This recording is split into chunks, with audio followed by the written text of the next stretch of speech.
Hello मेरे दोस्तों, मैं भोजपुरिया चंद्रभान राजा सभी को नमस्कार प्रणाम करता हूं।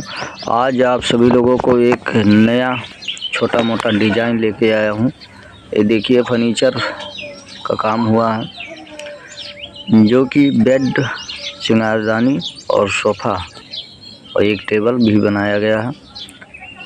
तो अभी कंप्लीट नहीं हुआ है, आप सभी लोगों को कंप्लीट होगा तो मैं फिर वीडियो में आप सभी लोगों को दिखाऊंगा। थोड़ा अभी बहुत काम इसमें बाकी है, थोड़ा काम हुआ है। तो आप सभी लोगों को कैसा लगा वीडियो में ज़रूर बताइए, और वीडियो आप सभी लोगों को अच्छा लगे तो लाइक शेयर फॉलो ज़रूर कीजिए।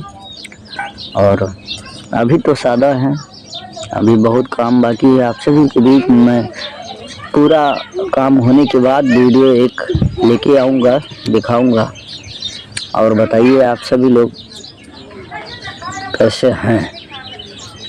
और प्रॉपर हमारा वीडियो अपलोड होता रहता है, आप सभी लोग देखिए और लाइक कीजिए, कमेंट